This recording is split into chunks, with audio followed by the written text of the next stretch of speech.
दास को याद है कि किस प्रकार बाबा गुरबचन सिंह जी प्रातः 4-5 बजे ही उठकर वर्कशॉप में सेवादारों को जगाते, फिर सैर करने जाते और फिर वापस वर्कशॉप पहुंच जाया करते थे। दिन में भी जब थोड़ा बहुत समय मिल जाता तो वर्कशॉप में पहुंच जाते। कई बार किसी ने कहा कि बाबा जी इन कारों की तरफ इतना ध्यान क्यों देते हो, तो हुजूर ने कहना, अगर कारें गाड़ियां ठीक होंगी तभी तो प्रचारकों को जगह जगह पहुंचा पाएंगी। इसीलिए गाड़ियों का ठीक ठाक चलना प्रचार के लिए बहुत आवश्यक है। बाबा जी दिन रात एक करके पेट्रोल संकट के समय इंजनों में इस प्रकार परिवर्तन करने में कामयाब हुए कि कारों के इंजन डीजल और तारपीन के तेल से चलाए जा सके। ये बात अलग है कि आज ये डीजल या गैस इंजन आम हो गए हैं, लेकिन उस समय इस वर्कशॉप में इन इंजनों की तब्दीली हुजूर के दिमाग की खोज व अथक परिश्रम का ही परिणाम थे। एक दिन की बात है, वर्कशॉप के 2 नौजवान सेवादारों को उस्ताद मान सिंह जी और दलबीर सिंह जी ने किसी गलती के कारण बहुत डांटा और गुस्से में आकर एक आध थप्पड़ भी लगाया था। बच्चे रोते रोते पूज्य निरंकारी राजमाता जी के पास शिकायत लेकर पहुंच गए। मां के कोमल हृदय ने बच्चों की पीड़ा को अनुभव किया और जब बाबा गुरबचन सिंह जी कमरे में दाखिल हुए तो उनके चरणों में निवेदन किया, ये मासूम और कोमल बच्चे अपना घर बार, रिश्तेदार, संबंधी सब कुछ छोड़कर हमारे पास आए हैं। ये बच्चे हमारे पास उन महापुरुषों की अमानत हैं जिन्होंने इनको हमारी झोली में कुछ बन सकने के लिए डाला है। उनके विश्वास को कायम रखना है।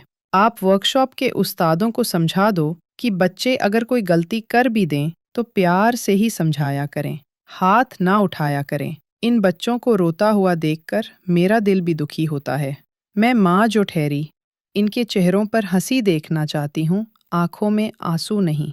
हुजूर बाबा जी ने राजमाता जी की सारी बात सुन ली और शाम को जब वर्कशॉप गए तो उस्ताद कारीगरों को अलग बुलाकर राजमाता जी की भावना उन तक पहुंचाई और समझाया, ये महापुरुषों के बच्चे प्यार से ज्यादा सीख जाएंगे, इसलिए अगर बहुत ही आवश्यक हो तो डांट डपट से काम ले लिया करो, लेकिन हाथ ना उठाया करो।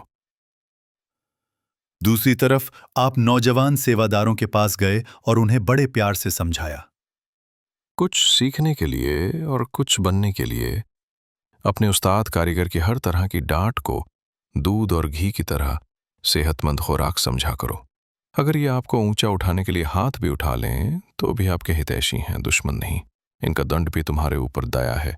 इनकी सख्ती तुम्हें आने वाले समय में निखार बख्शेगी और एक दिन तुम भी उस्ताद कारीगर बन जाओगे। तुम्हारे उस्ताद तो तुम्हारे माँ बाप और बड़े बहन भाई की तरह हैं, जो जी भर कर प्यार भी करते हैं और शरारत या भूल चूक करने पर पिटाई भी कर देते हैं, लेकिन होते सदा हितैषी हैं। जाओ अपने उस्तादों को नमस्कार करो।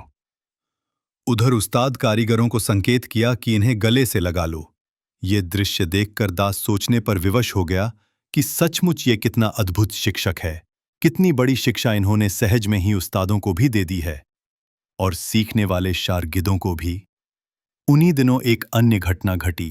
रोज की तरह हुजूर बाबा जी ने सुबह सुबह ही उस्ताद मिस्त्री मान सिंह जी के घर का दरवाजा अपनी खंडी से खटखटाकर उन्हें जगाया।